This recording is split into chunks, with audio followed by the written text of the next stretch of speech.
నీ క్రియలకు సరైన వైఖరిని పెంపొందించుట.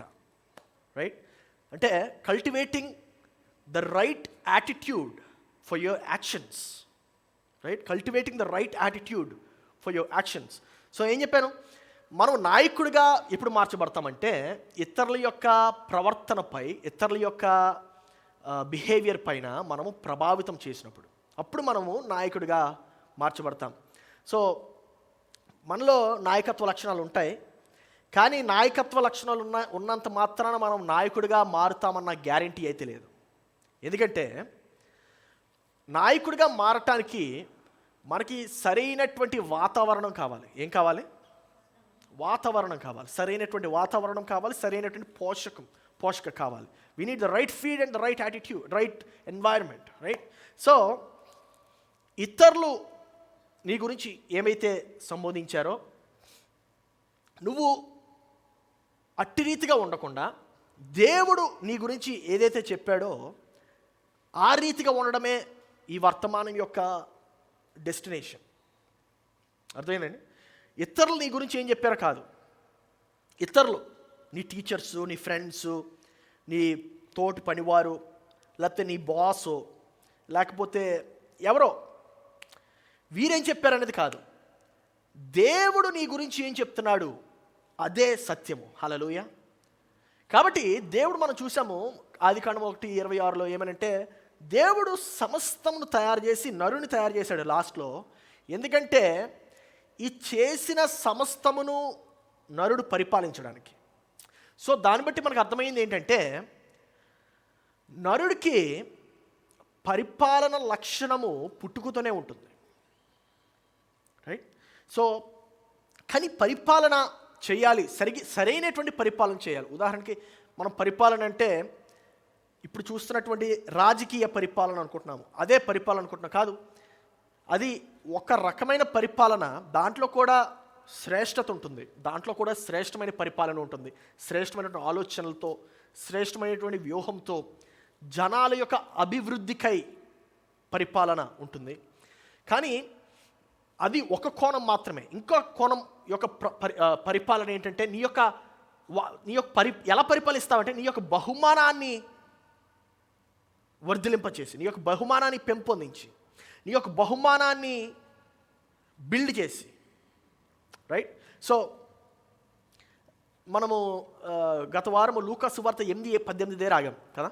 లూకా 8:18 ఏమని ఉంటుందంటే కలిగిన వానికి ఇవ్వబడును, లేని వాని యొద్ద నుండి తనకు కలదని అనుకున్నది కూడా తీసివేయబడును గనుక మీరు ఎలాగూ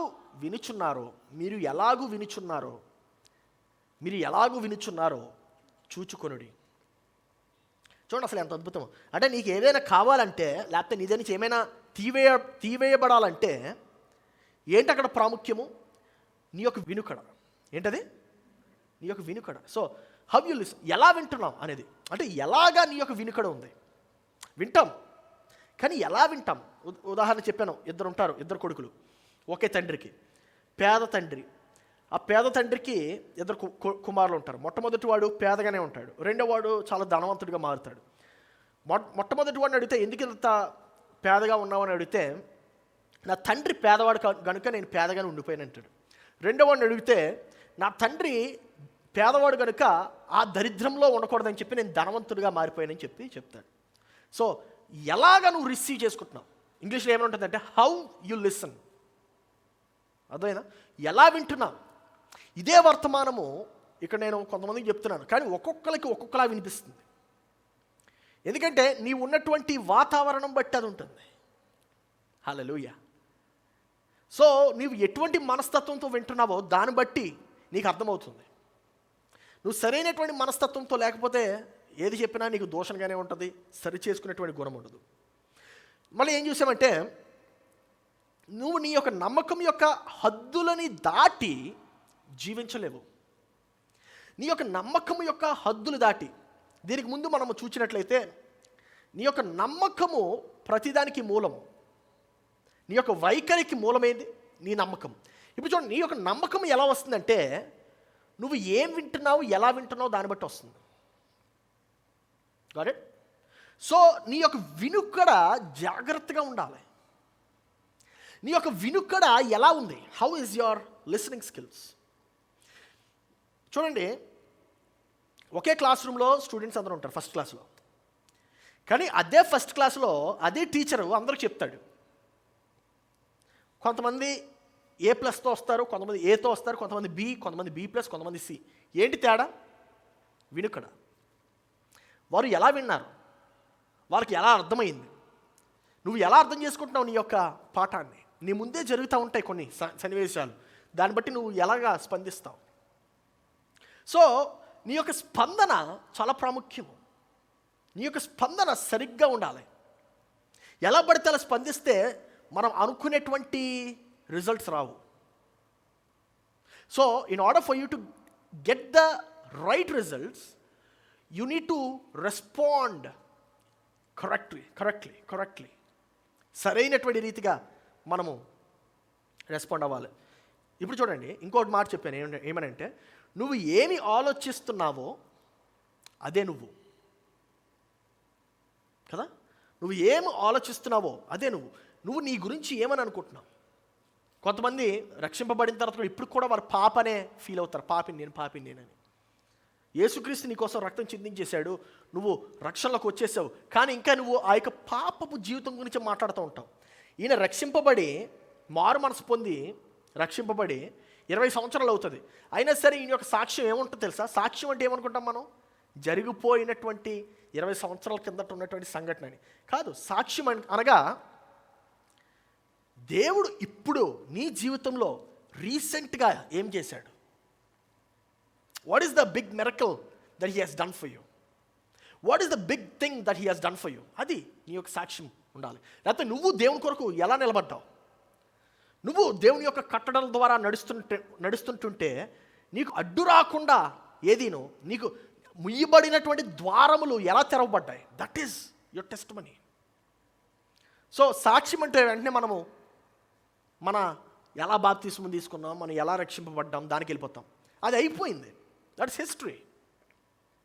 సో ట్రూ లీడర్షిప్ అంటే అది ఒక టెక్నిక్ కాదు, మెథడ్ కాదు, కానీ జీవన విధానము. ఏంటది?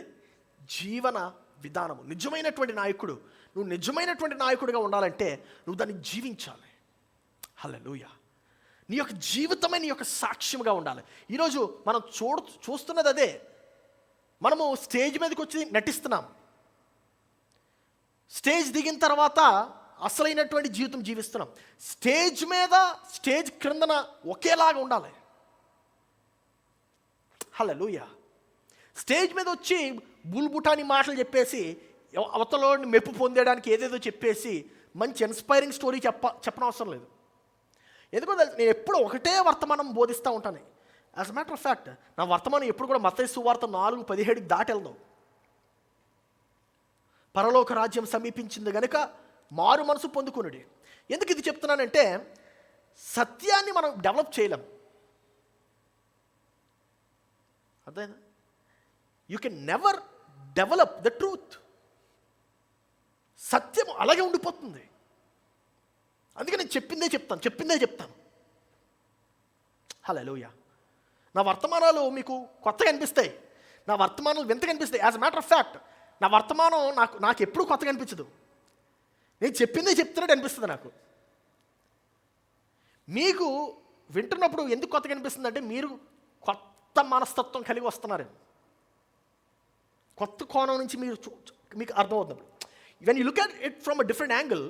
ఇప్పుడు మీరు నన్ను స్ట్రైట్గా చూస్తున్నారు, నా ముఖం ఒకలా కనబడుతుంది, సైడ్ నుంచి చూస్తే ఇంకోలా కనబడుతుంది, పైనుంచి చూస్తే ఇంకోలా కనబడుతుంది. So I'm only giving you the different dimensions of the word. Hallelujah. అర్థమైంది ఇప్పుడు? సో ఇప్పుడు ఎందుకు ఈ అంశం చెప్తున్నానంటే, ఇప్పుడు మనము హింసించేవారి గురించి తెలుసుకోబోతున్నాం. ఎవరి గురించి? హింసించేవారు. The oppressor. ఇంగ్లీష్లో అప్రెసర్ అని ఉంటుంది. అప్రెషన్ అంటే ఏంటో చూద్దాం. హింస అంటే ఏంటో చూద్దాం. హింస అనగా పగ లేక అన్యాయంగా వ్యవహరించడం. సింపుల్.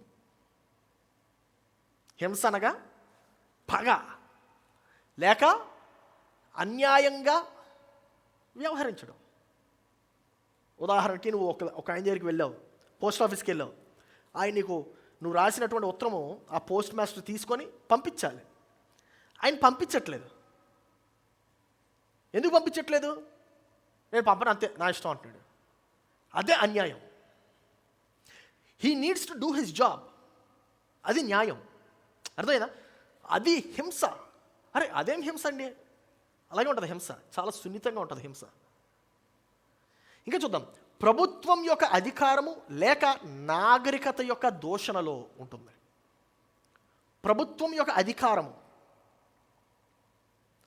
మన ప్రభుత్వము పరిపాలించేటప్పుడు అది అన్యాయంగా పరిపాలిస్తుంది. మీకు తెలుసో లేదా? అది ఈ ఒక్క లైన్ మీద నేను ఒక 2 వారాలు మాట్లాడగలను. ఈ లైన్ నుంచి నేను ఇంకొక వర్తమానం తీశాను. మన దేశంలో, మన రాష్ట్రంలో, ప్రపంచంలో, ప్రతి దేశంలో ప్రతి ప్రభుత్వము అన్యాయంగానే పరిపాలిస్తుంది. ఎక్సెప్ట్ వెరీ ఫ్యూ, 2 లేక 3 ఉన్నాయి. ఉండొచ్చు, అది కూడా 100% కాదు. ఉదాహరణకి ఇక్కడ నరేష్ ఉన్నాడు. నరేషన్ చూస్తున్నప్పుడు ప్రభుత్వం దృష్టిలో నరేష్ ఏంటో తెలుసా? ఒక ఓటు, అంతే, అంతకు మించి ఏం కాదు. ఆయన మనిషా, ఆయనకి బట్టలు కావాలా, ఆహారం కావాలి, ఆ ఓటుకి ఏం కావాలి? ఆ ఓటు కోసం వాళ్ళు ఏం చేస్తారు? I able to understand? మరి అది అన్యాయం కాదా? ప్రపంచపు దృష్టిలో నీవు ఒక ఓటుగా ఉండిపోయావు. హింస బహిరంగంగా ఉంటుంది, లేదంటే చాటుగా ఉంటుంది. కొన్నిసార్లు బహిరంగంగా ఉంటుంది హింస, కొన్నిసార్లు చాటుగా ఉంటుంది. చాటుగుండే హింస ఇంకా దారుణం. ఎందుకో చెప్పనా? ఎవరి డేంజర్ చెప్పండి? బహిరంగంగా కనబడే దొంగ, చాటుగా ఉండే దొంగ. చాటుగా ఉండే దొంగ ఎప్పుడు వచ్చి మనపైన దాడి చేస్తాడో తెలియదు. వాడు దాడి చేస్తూనే ఉంటాడు, మనకు తెలియని కూడా తెలియదు. I'm talking about this whole world view. ఇది గుర్తుపెట్టుకోవాలి మీరు. You need to take it in, man. As a matter of fact, ఈ రూమ్లో కూర్చున్న 90% మంది హింసకి గురయ్యారు. మీరు హింసింపబడ్డారు, ఇఫ్ నాట్ మోర్. ఎక్కడొక దగ్గర హింసకు గురయ్యారు మీరు. ఆ హింసకి గురవటం వల్ల మీ యొక్క నమ్మకం పోయి ఉంటుంది. హింసించేవాడు ఎవడో కాదు, మీ స్వంత నాన్న కూడా అయ్యి ఉండొచ్చు, మీ స్వంత తల్లి అయ్యి ఉండొచ్చు, మీ అత్తగారు అయ్యి ఉండొచ్చు. మీ అత్తగారంటే డెఫినెట్లీ, మామగారంటే డెఫినెట్లీ.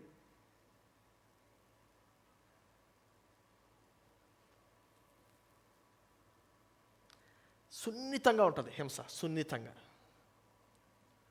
కనబడదు బయటికి. ప్రేమగా చెప్తారు, ప్రేమతో కాదు, ప్రేమగా. అర్థమైందా? చాలా సున్నితంగా చెప్తారు. అది మన కంటికి కనబడదు, అదొక మాయ. హల్లెలూయా. సరే, హింస గురించి మనం తెలుసుకోవాలంటే హింసించే వారి యొక్క శక్తి ఏంటో తెలుసుకుందాం మనం. ఓకే, హింసించే వారి యొక్క శక్తి. హింసించడానికి శక్తి ఉండాలి కదా, వారి శక్తి ఏంటి? What is their power? Ready? Are you ready? Okay. అజ్ఞానములో ఉంచడం.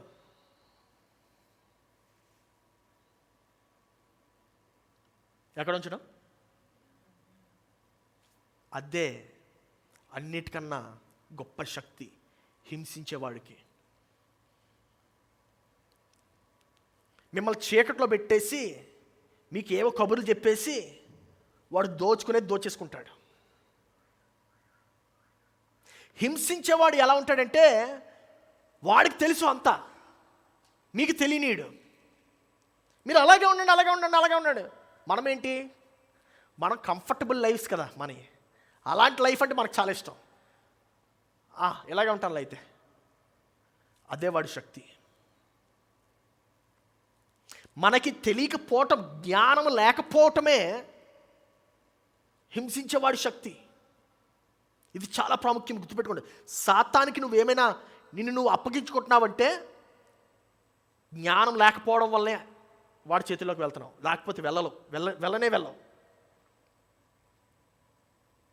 You're falling into the trap because you do not have the wisdom. నువ్వు ఏమి నమ్మాలో వారు చెప్తారు, హింసించేవాళ్ళు. ఉదాహరణకి నీ దగ్గరకు వస్తారు, నువ్వు ఎస్సీ తెలుసా అంటారు. నేను ఎస్సీనండి. నువ్వు ఈ పనే చేయాలి తెలుసా అంటారు. నేను ఈ పనే చేస్తాను. ఈ సరిహద్దులోనే ఉండాలి తెలుసా అంటారు. ఈ సరిహద్దులోనే ఉంటాను.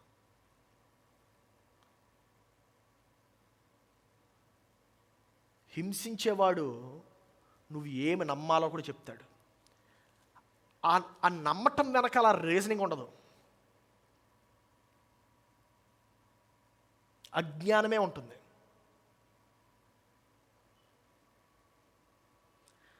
మూడవది, నువ్వు ఏమి నమ్మాలో వారు ఒప్పిస్తారు.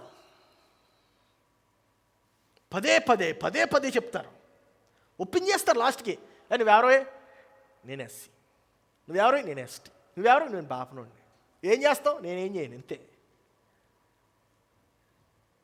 హల్లెలూయా. అర్థమైందా హింసించేవాడు శక్తి అలా ఉంటుందో? ఈ హింసించేవారు ఎక్కువ ఏ రంగంలో ఉంటారో చెప్పనా? ఆశ్చర్యపోతారు మీరు.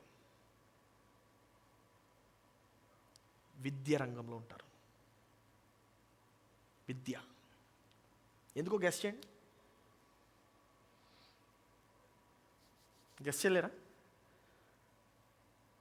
చెప్తా. విద్యలో నేర్పిస్తే మీకు నేర్పించేస్తున్నారు విద్య. ఆ విద్యలోనే కప్పబడి నేర్పించేస్తారు మీకు. మీరేం చేస్తారు? పెద్దవి అదే ఉంటారు. దాన్ని దాటి ఆలోచించగలరా? అందుకే ఇందాక చెప్పాను, మీ నమ్మకమే మీ హద్దు. హల్లెలూయా. విద్యారంగము ఎందుకంత కష్టము దానిలోకి వెళ్ళటం అంటే, అందుకే వారు నీకు నువ్వేం చదవాలో నేర్పిస్తారు, నువ్వేం నేర్చుకోవాలో నేర్పిస్తారు, నీ యొక్క సరిహద్దు ఏంటో చెప్తారు. Doctors, they don't even know what medicine they giving man. మీరు నమ్మగలరు అది? వారు ఏం వైద్యం ఇస్తున్నారో కూడా వారికి తెలీదు. 80% పారాసెటమాల్ ఇచ్చి పంపించేస్తారు, దానికి రకరకాల పేర్లతో. అది దాటి వాళ్ళకి తెలియదు. ఎందుకంటే వాళ్ళ చదువుల్లో అది విత్తనంలోనే వేసేస్తున్నారు. అది they are not able to think beyond their education. Hallelujah. చూడండి, ఎలాగ మందు దగ్గరికి వచ్చాం కాబట్టి ఒక ఉదాహరణ చెప్తాను. మనకి ఇవ్వబడిన పరిష్కారము, దాన్ని బట్టి మన సమస్యని చెప్పగలం. అర్థమైందా? ఉదాహరణకి తలనొప్పి వచ్చిందంటే ఏంటి పరిష్కారం? శారిడాన్ వేసుకుంటున్నాడు. దాని అర్థం ఏంటి? తలనొప్పి ఉందని. సింపుల్. సో నీకు ఇవ్వబడినటువంటి పరిష్కారం బట్టి నీ సమస్య ఏంటో చెప్పొచ్చు. ఇప్పుడు చూడండి, ఆదాము పాపం చేసి, మన భాషలో ఆదాము పాపం చేసి నశించిపోయిన తర్వాత దేవుడు పరిష్కారం ఏమి ఇచ్చాడు?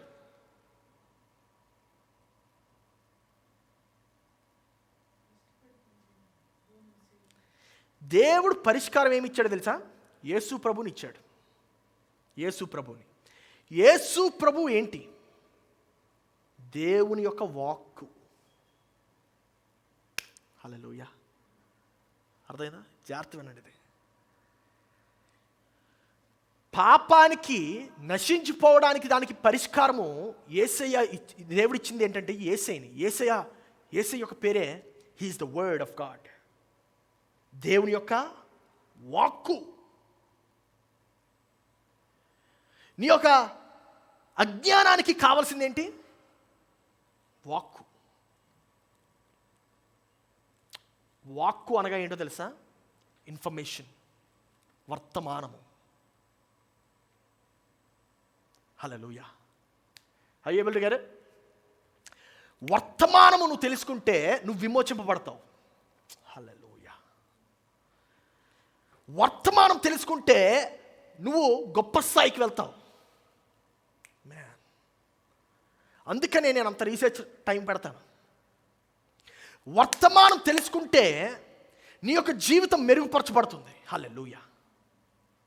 వర్తమానం, వాక్యము, నీ యొక్క ఆ యొక్క వర్తమానం తెలియాలి. What is the word?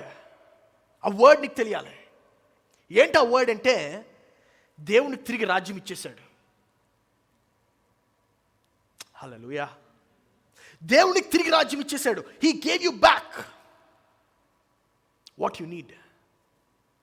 కానీ మనం ఏం చేస్తున్నామంటే, రాజ్యాన్ని ప్రక్కన పెట్టి దానితో పాటు సమానంగా ఉండేది ఇంకోటి తీసుకున్నాం.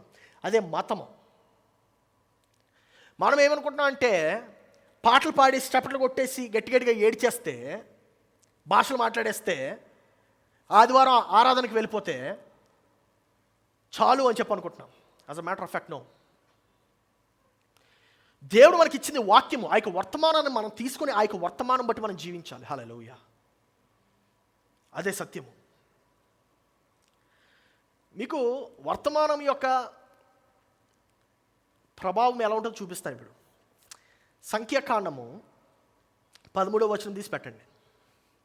ఇక్కడ మోషే 12 మంది గూఢచారులు పంపిస్తున్నాడు. కానాన్ దేశము దేవుడు మనకి ఇచ్చాడట, ఎలా ఉందో చూసిరండి అని. 12 మంది అదే ప్రాంతానికి వెళ్ళొస్తారు. ఒకే ప్రాంతం. 12 మంది ఒక దగ్గర నుంచే వెళ్తారు, ఒకే ప్రాంతానికి వెళ్తారు, ఒకటే చూస్తారు. కానీ వారు తిరిగి వచ్చి వివిధ రకాల ఆన్సర్స్ ఇస్తారు. చూద్దామా? సంఖ్యాకాండం 13:30. కాలేబు మోషే ఎదుట జనులను నిమ్మలపరిచి, మన నిశ్చయముగా వెళ్ళుదము, దాన్ని స్వాధీనపరుచుకుందుము, దాన్ని జయించుటకు మన శక్తి చాలుననెను. తక్కిన వాళ్ళందరూ ఏం చెప్తారంటే, మా వల్ల కాదు, అక్కడ మనుషులు ఆజానుభావుల్లా ఉన్నారు, దే ఆర్ లైక్ జాయింట్స్, మనం అక్కడికి వెళ్తే నలిపేస్తారు, చీమలు నలిపేస్తారు మనల్ని. అక్కడ పళ్ళు చూడండి ఎంత పెద్దగా ఉందో, అక్కడ గ్రేప్స్ చూడండి ఎలా ఉన్నాయో అని చెప్పి పళ్ళు తెస్తారు. అందరూ చెప్తారు, మా వాళ్ళకి వద్దొద్దు, వెళ్ళొద్దు, చచ్చిపోతాం. ఒకే ఒకడు ఉన్నాడు అక్కడ. ఎవడాయన పేరు? కాలేబు. కాలేబు ఏమని చెప్తున్నాడు చూద్దాం మళ్ళీ. మోషే ఎదుట జనులను నిమ్మలపరిచాడు. మొట్టమొదటిగా ఏం చేశాడు అంటే, అక్కడ అందరూ మాట్లాడుతున్నారు, అమ్మో చచ్చిపోతామా, వద్దు వద్దు, ఐగుప్తుకి వెళ్ళిపోదాం తిరిగి అని ఒకడేమో తిరిగి మనం ఇంకెక్కడికైనా వెళ్దామని ఇంకోడేమో ఇక్కడే మనం టెస్ట్ చేసి కూర్చుందాము అని ఇంకోడు. మోషే కాలేబు వస్తాడు, ఆగండి సైలెన్స్. ఏం చేశాడు ముందు? ఆగండి అన్నాడు, నిమ్మలపరిచాడు. ఎక్కువ మాటలు ఉంటే కూడా వార్త వెళ్దు. హల్లెలూయా. అందుకే వర్తమానం వినేటప్పుడు మన పూర్ణ మనస్సు వర్తమానానికి ఇవ్వాలి. అర్థమైనా? చూడండి, జనాల్ని నిమ్మలపరిచి మనము నిశ్చయముగా వెళ్ళెదము. ఏంటిది? మనము నిశ్చయం, మనం ప్రయత్నిద్దాం అనలేదు, మనము నిశ్చయముగా, హల్లెలూయా, నిశ్చయముగా వెళ్దాము. ఇంకా అంతేకాదు, చూడండి, దానిని కొందుము, దానిని జయించుటకు మన శక్తి చాలుననెను. Hallelujah. This is a very powerful statement. ఈ యొక్క స్టేట్మెంట్లో ఎంత పవర్ కనబడుతుందో చూడండి. మనం నిశ్చయముగా వెళుదాం అంటే మనం ఖచ్చితంగా వెళ్తాం, ఎవడి వల్ల కాదు ఆపడం.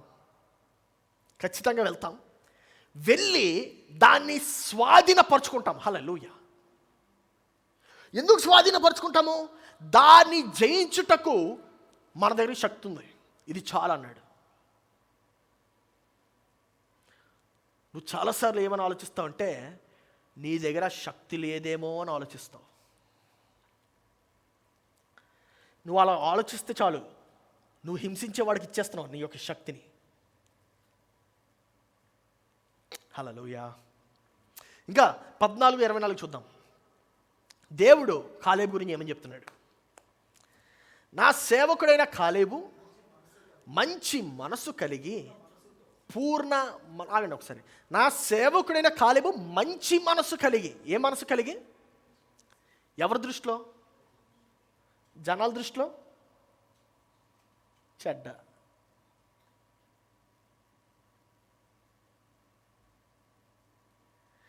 నా సేవకుడైన కాలేబు నా దృష్టిలో మంచి మనసు కలిగి ఉన్నాడు. హల్లెలూయా. ఇంకా చూడండి, పూర్ణ మనసుతో నన్ను ఏం చేశాడమ్మా? ఎలాగ అనుసరించాడు? పూర్ణ మనసుతో. ఎలాగా? హల్లెలూయా. అర్థమవుతుంది ఏమైనా ఇక్కడ? అంటే ఈ వర్తమానం మళ్ళీ వినండి మీరు పెట్టుకొని, అప్పుడే అర్థమవుతుంది కరెక్ట్గా. మంచి మనసు కలిగి ఉన్నాడు. ఎవరి దృష్టిలో? దేవుని దృష్టిలో. పూర్ణ మనసుతో దేవుణ్ణి అనుసరించిన హేతువు చేత అతడు పోయిన దేశములో అతని ప్రవేశపెట్టెదను. ఎవరు పెడుతున్నారు ప్రవేశం? దేవుడు. ఎవరు పెడుతున్నారు? దేవుడు. ఎందువలన? హేతువు చేత. ఏ హేతువా? చదవండి. ఆ హేతువు ఏంటి? నన్ను పూర్ణ మనసుతో నన్ను అనుసరించిన హేతువు చేత. What is the reason?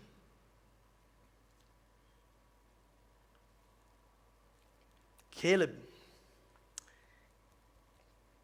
he follows me wholeheartedly అని ఉంటుంది ఇంగ్లీష్లో.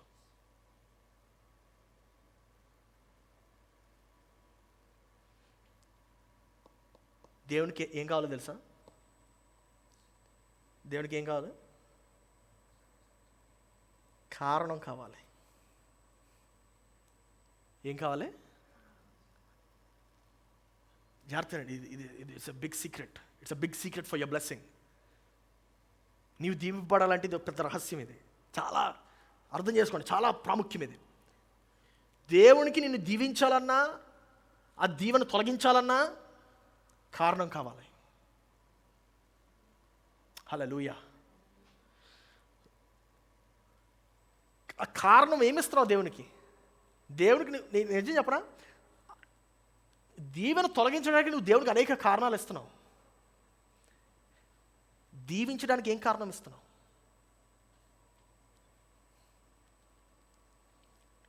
హల్లెలూయా. కాలేబు ఇతరుల యొక్క అభిప్రాయాల్ని గౌరవించలే. హే సైలెంట్ అన్నాడు. అందుకే ప్రవేశం దొరికింది. హల్లెలూయా. ఇంకో విచిత్రం ఏంటంటే, కాలేబు ఇతరులను వెంబడించలే. కాలేబు ఇతరుల యొక్క అభిప్రాయాలు వెంబడించలే. కాలేబు మనసులో బలంగా నమ్మాడు, ఈ స్థలం మనకిచ్చేది దేవుడు, దేవుడు ఈ కార్యం చేస్తాడు. హల్లెలూయా. ఎవరి దగ్గర నుంచి నేర్చుకుంటున్నావు? నువ్వు ఎవరి దగ్గర నుంచి నేర్చుకుంటున్నావు? నువ్వు గొప్పవాడిగా ఉండాలంటే గొప్పవారి దగ్గర నుంచి నేర్చుకోవాలి. హల్లెలూయా. గొప్పవారితో ఉండాలి, ఆ స్వభావం కలిగినటువంటి వారితో ఉండాలి. కాలేబుని ఇతరుల నుంచి ఏంటి వేరుపరిచిందంటే తన యొక్క నమ్మకం. కాలేబుకు కలిగిన నమ్మకం. ఇంకో వ్యక్తిని చూపిస్తాను మీకు. దావీదుకి ఎంతమంది సహోదరులు ఉన్నారండి? దావీదు కాకుండా 7. ఈ ఏడుగురికి దావీదుకి ఉన్న తేడా ఏంటి?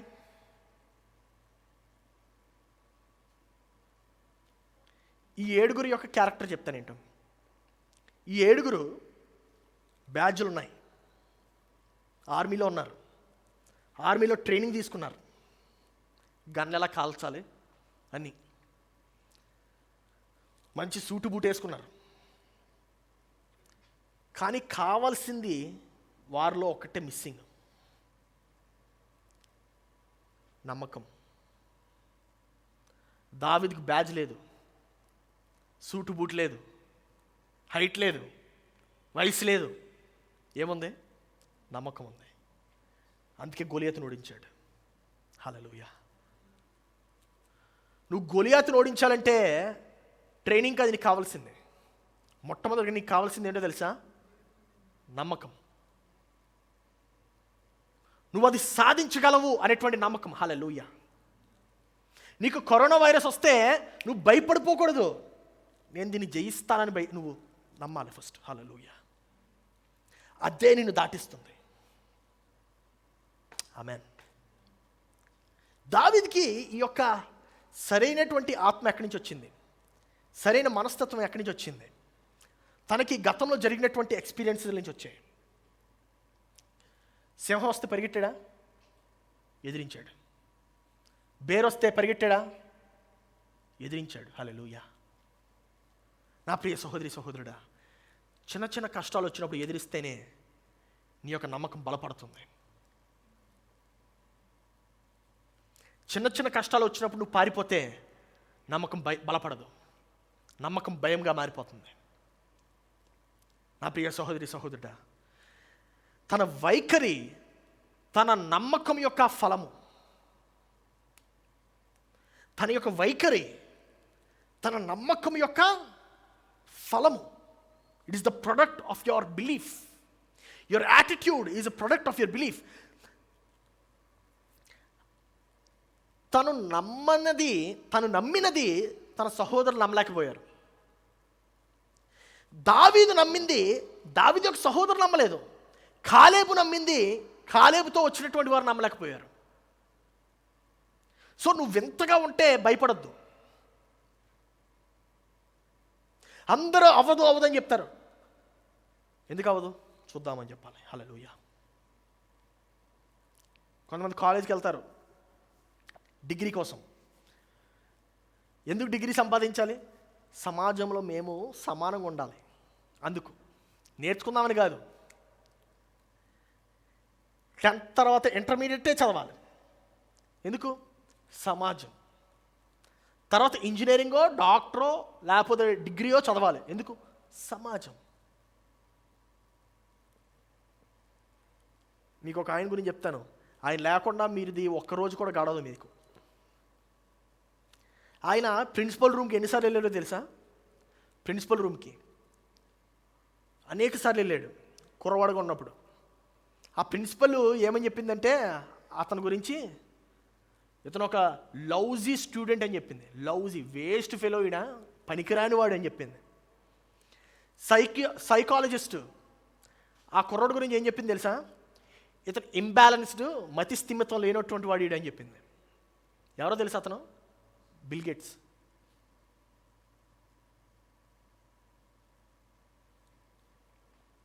విషయం ఏంటంటే టీచర్ల కన్నా ఎక్కువ ఈ కుర్రోడికి తెలిసింది.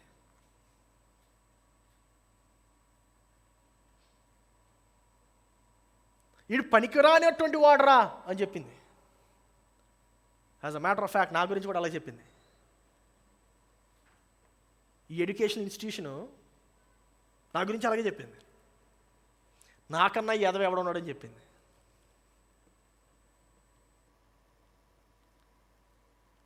ఈరోజు అదే ఫ్రెండ్స్, ఏ ఫ్రెండ్స్తో అయితే నేను చదువుకున్నాను వాళ్ళు కూడా వస్తారు చర్చికి.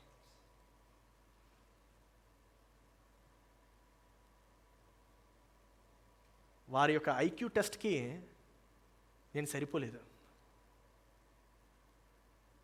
అర్థమైందా? వారి ఐక్యూ టెస్ట్కి నేను సరిపోలేదు. హల్లెలూయా. సరే, ఇప్పుడు మెయిన్ సబ్జెక్ట్లోకి వెళ్దాం. ఇదంతా పునాది. వైఖరి అంటే ఏంటి కొంచెం చూసి ఈరోజు ముగిద్దాం. వైఖరి అనగా ఏంటి? What is attitude? వైఖరి అనగా పరిస్థితులకు స్పందించే మానసిక పరిస్థితి. సింపుల్. పరిస్థితులకు స్పందించే మానసిక పరిస్థితి. ఇంకా కరెక్ట్గా చెప్పాలంటే పరిస్థితులను నువ్వు ఎట్టి రీతిగా తర్జుమా చేసుకుంటున్నావో దాని యొక్క మానసిక పరిస్థితి. అర్థమైంది? ఇప్పుడు పరిస్థితులను నువ్వు ఎలా తర్జుమా చేసుకుంటున్నావు, నీకు ఎలా అర్థమవుతుంది? కష్టం వస్తే కష్టంగానే అర్థమవుతుందా, లేకపోతే అదొక అవకాశంగా అర్థమవుతుందా? ఎవరైనా వచ్చి నీకు ఇబ్బంది పడితే అది నీకు ఇబ్బందిగా ఉందా, లేకపోతే నువ్వు దాని నుంచి ఏమైనా నేర్చుకోగలుగుతున్నావా? సో వైఖరి అనగా స్పందించడానికి నువ్వు కలిగి ఉండేటువంటి మనస్తత్వం.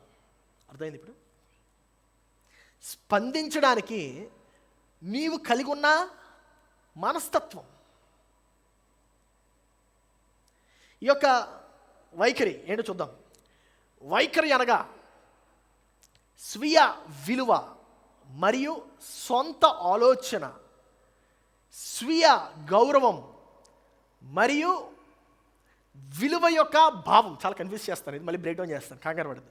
విలువ యొక్క భావం మరియు ప్రాముఖ్యత యొక్క అనుసంధానం యొక్క ఫలం. నాకు తెలిసి కన్ఫ్యూజ్ అవుతారు, రాస్తున్నప్పుడు నేను కూడా కన్ఫ్యూజ్ అయ్యాను, అది మళ్ళీ జాగ్రత్త రాశాను. మళ్ళీ చదువుదాం ఒకసారి. వైఖరి అనగా స్వీయ విలువ మరియు స్వంత ఆలోచన. ఓకే, అంటే స్వంత విలువలు లేదా స్వంత ఆలోచనలు, స్వంత గౌరవం, మనం కలిగి ఉండేటువంటి గౌరవం మరియు విలువ యొక్క భావం.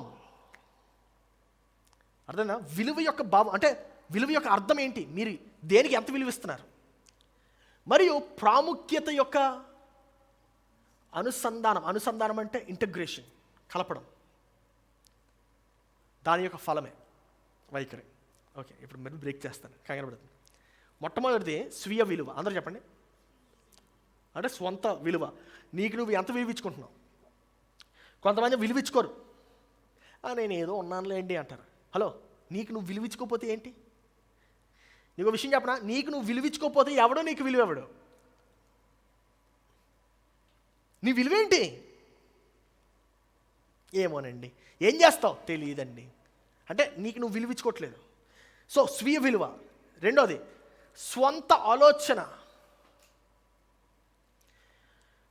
స్వంత ఆలోచనలు ఉండవు. అరే, ఆలోచన లేకపోతే ఎలా పని చేస్తావు? అర్థమైనా? స్వంత ఆలోచన ఉండాలి.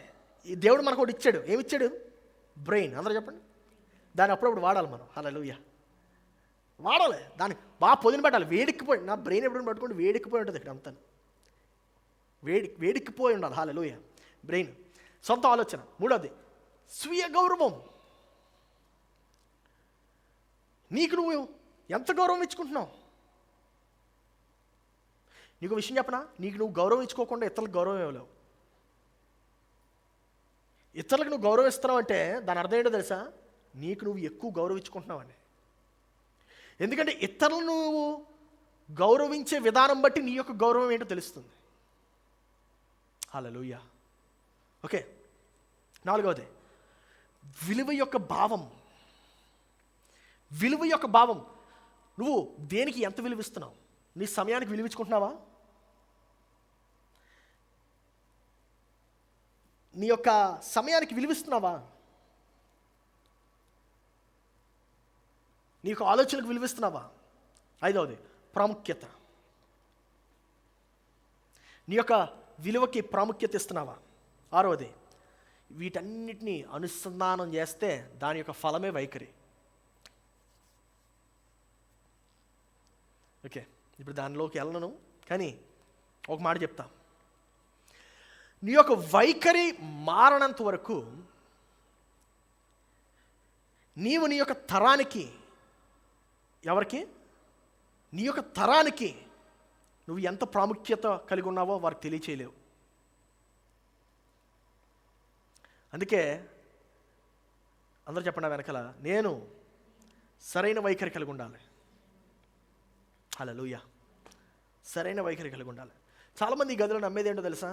ఏదో జీవించేద్దాలే, ఏదో బ్రతికేద్దాం, కొంతకాలం బ్రతుకుతాం, తర్వాత చచ్చిపోతాం. ఈ రూమ్లో ఐ కెన్ గ్యారంటీ యూ 90% మంది ఈ రూమ్లో కూర్చుంటున్న వారికి వారు విలువైనటువంటి వారు అని చెప్పి నమ్మరు. You should start believing that you are important. హల్లెలూయా.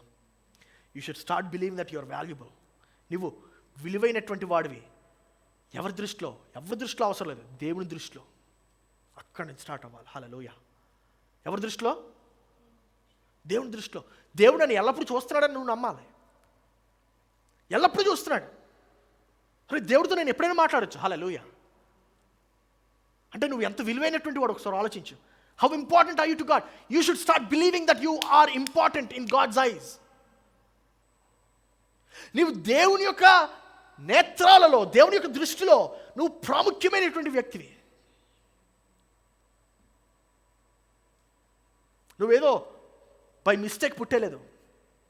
నువ్వు ఎందుకు పుట్టావో తెలుసా? ప్రపంచంలో ఉన్నటువంటి సమస్యలను తీర్చడానికి. హల్లెలూయా. ఎందుకు పుట్టావు?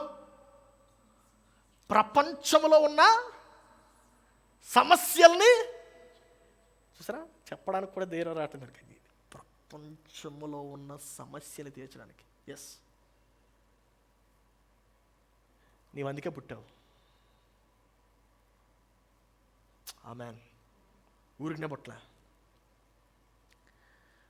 ఒక భార్యగానో, ఒక అమ్మమ్మగానో మారటానికి, ఒక తాత అయిపోవడానికి పుట్టలేదు నువ్వు.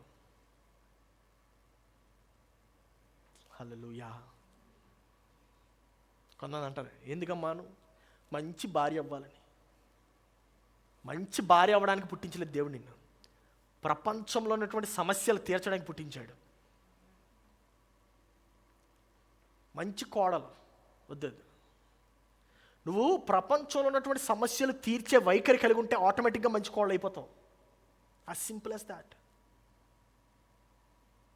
హల్లెలూయా. మనకు వచ్చిన పెద్ద సమస్య ఇదే. మనం ఎక్కడితో ఆగిపోతున్నాం. ఎందుకు? టీ ఇవ్వడానికి వచ్చానండి నేను. నీ పాత్ర టీ ఇవ్వడం వరకే. అదే నువ్వు నమ్ముతావు, అందుకే అక్కడే ఉంటావు.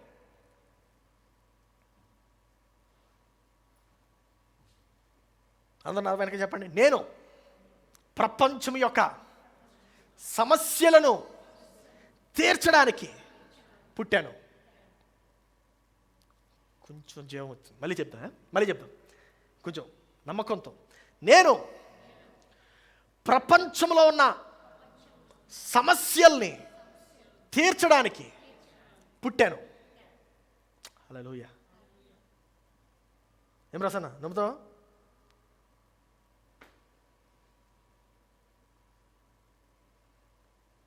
కాకమ్మ కబుర్లు చెప్పుకోవడానికి కాదు.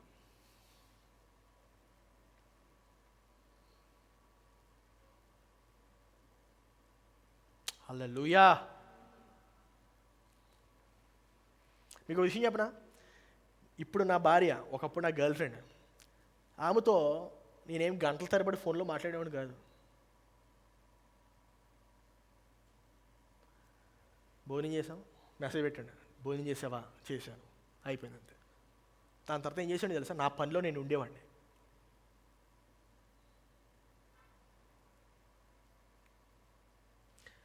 నీ సమయానికి నువ్వు విలువించుకోవాలి. హల్లెలూయా. సరదాగా టైం స్పెండ్ చేయి. ఒక టైం కేటాయించు దానికి. సరదాకి ఒక సమయం ఉండాలి, ఆటలకు ఒక సమయం ఉండాలి, అలాగే నేర్చుకోవడానికి కూడా ఒక సమయం ఉండాలి. హల్లెలూయా. నీకు టైం టేబుల్ ఉందా?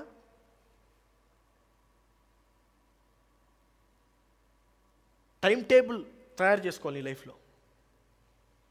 అప్పుడు నీకు అర్ధగంట విలువ తెలుస్తుంది. అర్ధగంట ఏంటి, 5 నిమిషాల విలువ తెలుస్తుంది. టైం టేబుల్ వేయండి.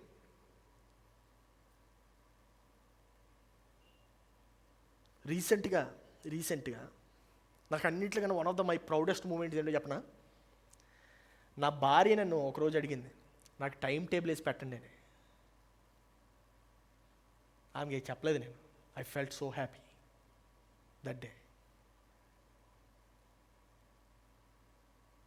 అంటే నా సమయానికి నేను ఎలా విలువించుకోవాలి టైం టేబుల్ వేసుకోవడానికి అంటే అర్థం ఏంటి అది.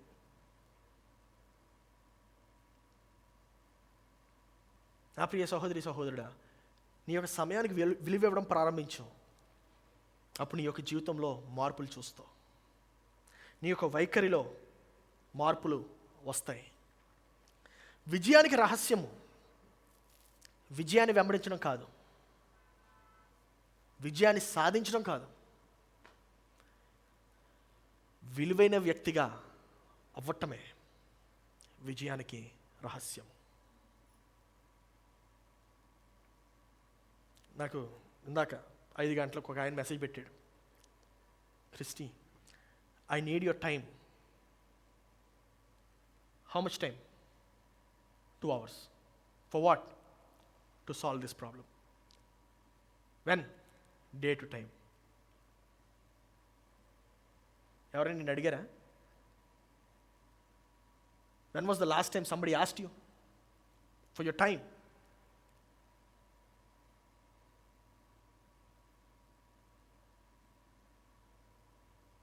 Hallelujah. You need to make yourself so valuable that people need to look for your time. మనుషుల్ని సమయం కోసం వెయిట్ చేయాలి. Hallelujah. I'm talking a different level.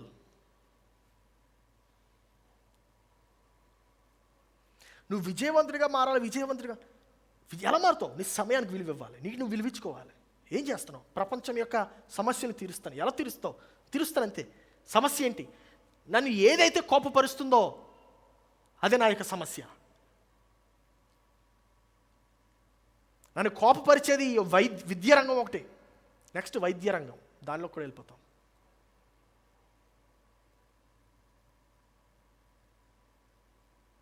పరిగెడుతున్నావా దాని వైపు? నీ యొక్క సమస్యల వైపు పరిగెడుతున్నావా? నువ్వు ఎన్ని సమస్యలు అయితే తీరుస్తావో నువ్వు అంత విలువైనటువంటి వ్యక్తిగా మారిపోతావు. హల్లెలూయా. అందుకనే నువ్వు ఎప్పుడైతే విలువ యొక్క భావముని అర్థం చేసుకుంటావో అప్పుడు నీ యొక్క వైఖరి మారుతుంది. హల్లెలూయా. I want to be in so many places at the same time. ఎందుకంటే నేను అంత విలువైనటువంటి వ్యక్తిగా మారిపోతున్నాను.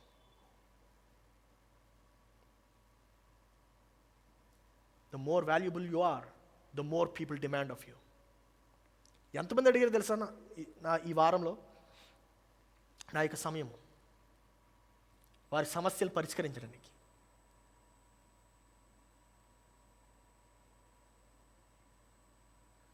ఒక్కొక్కసారి ఎందుకు నేను ఇలా ఉన్నానని చెప్పి నువ్వు అనుకుంటున్నావా? నీ సమయానికి నువ్వు విలువిస్తున్నావా అని ఒకసారి నువ్వు ప్రశ్నించుకో చాలు. దేవుని దృష్టిలో నువ్వు విలువైనటువంటి వ్యక్తిగా ఉంటున్నావా అని నువ్వు ప్రశ్నించుకో చాలు. హల్లెలూయా. ఈ సాయంకాలం వేళ ఈ యొక్క వర్తమానం ఇక్కడితో ముగిస్తాను. వచ్చే బుధవారము మనకి వెనస్డే సర్వీస్ ఉండదు, ఎందుకంటే లక్షవారము మనము ఎడ్వర్డ్ విలియం గారితో మీటింగ్ పెడుతున్నాం సాయంకాలం, వాక్ ద టాక్. అది కూడా ఈ యొక్క సిరీస్ మీద వెళ్తుంది. సో నేను ఆఖరికి ఈ మాట చెప్పి ముగిద్దాం అనుకుంటున్నాను.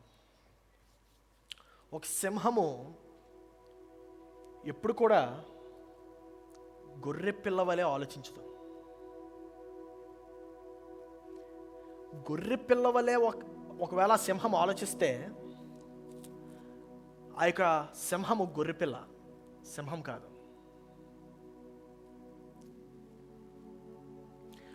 గొర్రెపిల్ల ఎప్పుడైతే సింహం వలె ఆలోచించడం ప్రారంభిస్తుందో అది గొర్రెపిల్ల కాదు, సింహం.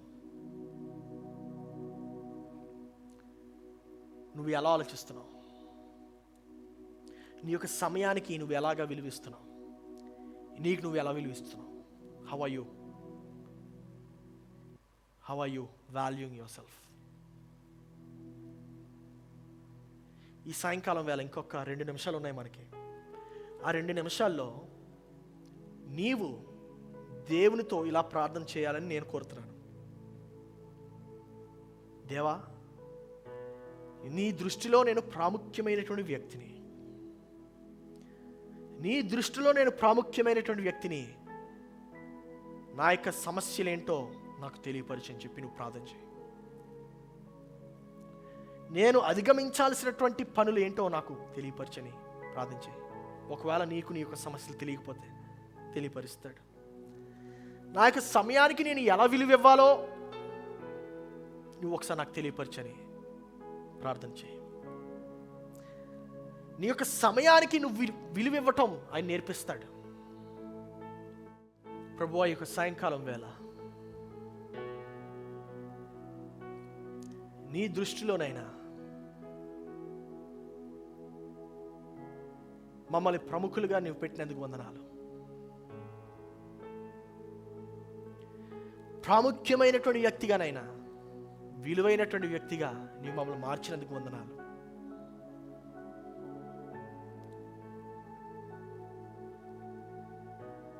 యేసయ్యా, మా యొక్క క్రియలు బాగుండాలంటే అది మా యొక్క వినుకడతో ప్రారంభమవుతుందయ్యా. మా యొక్క నమ్మకంతో ప్రారంభమవుతుందయ్యా. అక్కడి నుంచి మా యొక్క వైఖరి వస్తుంది ప్రభు. సాధించే వైఖరి, కాలేబు ఎటువంటి వైఖరి అయితే కలిగి ఉన్నాడో ఆ యొక్క వైఖరిని మేము పొందుకునేలాగా సహాయం చేయి.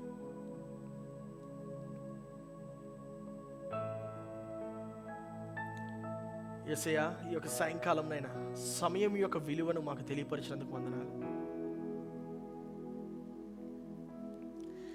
సమయానికి ఉండేటువంటి ప్రాధాన్యతను నీవు మాకు తెలియపరిచినందుకు వందనాలు.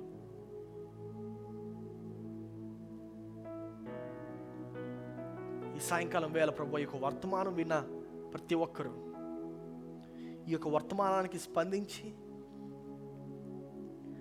వారు దీనిలో నుండి అనేక విషయాలను నేర్చుకోవడానికి సహాయం చేయము. నీకే వందనాలు, స్తోత్రాలు చెల్లిస్తూ ఈ యొక్క ఆరాధనకు వచ్చిన ప్రతి ఒక్కరిని దీవించమని అడుగుతూ యేసు పరిశుద్ధ నామములో అడిగి ప్రార్థిస్తున్నాము తండ్రి, ఆమేన్. మన తండ్రి అయిన దేవుని ప్రేమ, రక్షకుడైన యేసు క్రీస్తుని కృప, పరిశుద్ధాత్మని యొక్క అన్యోన్య సహవాసము ఇక్కడ చేరిన మనకును ఈ యొక్క వాక్యం విని స్పందించిన ప్రతి ఒక్కరికి ఎల్లప్పుడూ తోడయ్యుండునుగాక. Amen, amen, amen. Hallelujah. Praise the Lord. వందనాలు.